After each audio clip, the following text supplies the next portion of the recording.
And today we're sharing the story of Ida Monzon, the first female meteorologist in Puerto Rico. Now, Puerto Ricans have been trusting Ida to deliver their weather forecast for 3 decades. She is well known for informing and protecting as many people as possible from one of Puerto Rico's most deadliest storms, that being Hurricane Maria. She joins us now, and Ida, we want to thank you for spending some time with us here at Fox Weather. Tell us what it means to you to lead the charge for women in meteorology, especially in Puerto Rico. Well, hello. Thank you for having me tonight. I'm delighted to be here with all of you. Well, it's a lot of responsibility. For the last 30 years, I've been working with the National Weather Service in San Juan, also in 3 different TV stations, also with a radio station, newspaper.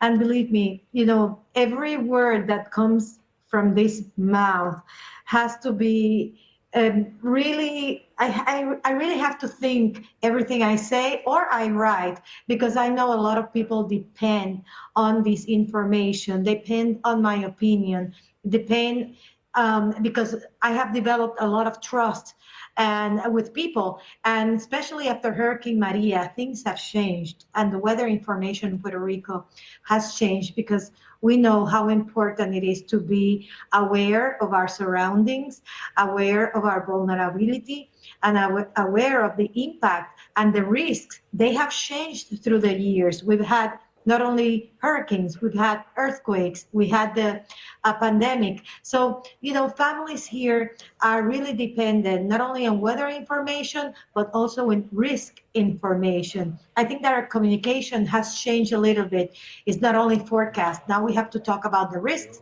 and the solutions. Oh, absolutely. And I want to touch a little bit more about Maria, because you mentioned earlier the efforts of protecting and informing Puerto Ricans through a major hurricane, a devastating hurricane like Hurricane Maria.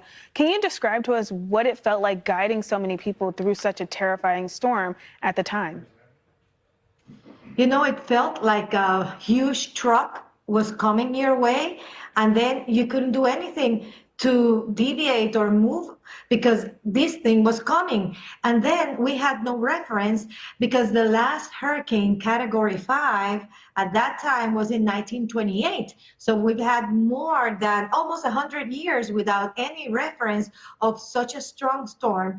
And it was extremely difficult for people to believe that something like this was happening, especially because 2 weeks before we had Hurricane Irma, and Hurricane Irma passed about 30 miles from the north coast of Puerto Rico. It did a lot of damage in the northeastern part of the island. However, it didn't devastate the island, and it was a Category 5 at that point.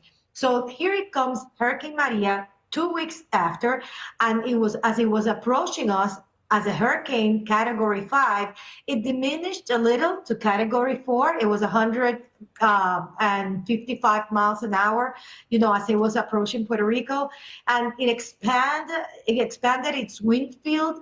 So the damages were immense and devastating and catastrophic. And I use the word historic all the time, so that people knew that, this is something that we have not seen before. This is the Puerto Rico you see today. There's going to be another Puerto Rico for you to look at tomorrow. We have no precedent. And for